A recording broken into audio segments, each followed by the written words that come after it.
दोस्तों, आप लोगों को यह तो मालूम होगा कि हमारे हिंदू समाज की सबसे बड़ी कमजोरी है जात पात का भेदभाव करना। और इन्हीं आपसी भेदभाव के कारण हमारा हिंदू समाज हजारों वर्षों तक गुलाम बना रहा और हमारे देश हिंदुस्तान पर मुगलों ने हमला किया। तब मिलकर साथ लड़ने की बजाय हम लोग आपस में बट गए थे और यह खुलासा किया गया था कि जो क्षत्रिय है वह लड़ेगा और जो नीची जाति का है वह बैठकर तमाशा देखेगा। जिन्हें हम नीची जाति का कहकर अपमानित करते रहे और चमार कहकर अछूत कहते रहे और यहाँ तक कि बड़े पूर्वज इन्हें छूने से भी कतराते रहे, लेकिन असल में वो लोग चवर वंश के क्षत्रिय हैं। इस बात का खुलासा डॉक्टर विजय शंकर ने अपनी एक पुस्तक में किया। जब हमारे भारत देश पर तुर्कियों का शासन हुआ करता था, उस समय में चमार कहकर पुकारे जाने वाले इस वंश का भी भारत के पश्चिम भाग पर शासन हुआ करता था और इस वंश के राजा चवर सेन थे। आज के समय में जिन लोगों को चमार और नीची जाति का कहकर संबोधित किया जाता है, इतिहास में उन लोगों को कभी ऐसे संबोधित नहीं किया जाता था। प्राचीन काल में ना तो चमार शब्द पाया जाता था और ना ही इस नाम की कोई जाति भी थी।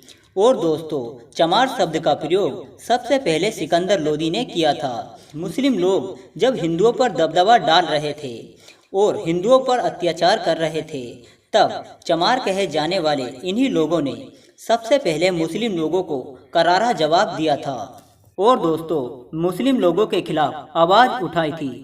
चमारों लोगों को दबाने के लिए सिकंदर लोदी ने बलपूर्वक उन्हें चरम के काम में डाल दिया था और उन लोगों का अपमान करने के लिए चमार शब्द का प्रयोग किया था। चमार कहलाने वाली इस जाति के गुरु संत रैदास, जिन्हें आज रविदास के नाम से जाना जाता है, उन्होंने सारी दुनिया के सामने मुल्ला फकीर को लड़ाई में हरा दिया था। मुल्ला फकीर ने अपनी हार मान ली थी और वो हिंदू बन गया था, लेकिन सिकंदर लोदी गुस्से से आंख बबूला हो गया था और उन्होंने संत रैदास को जेल में डाल दिया था।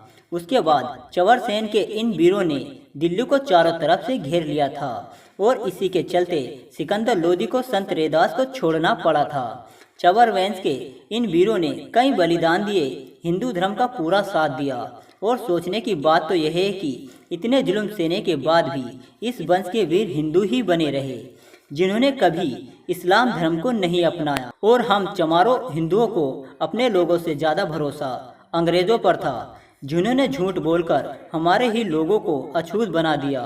और दोस्तों, अगर आज हमारा हिंदू समाज टिका हुआ है, उसका कारण चवर वंश के ये वीर ही हैं। उन्होंने अपने आप को नीच कहलाना पसंद किया और दूसरों के नीचे काम करना पसंद किया, पर इस्लाम धर्म को कभी नहीं अपनाया। तो दोस्तों, यह सब जानने के बाद आप समझ गए होंगे कि हम चमार नीच और अछूत नहीं हैं। जय भीम, जय भारत।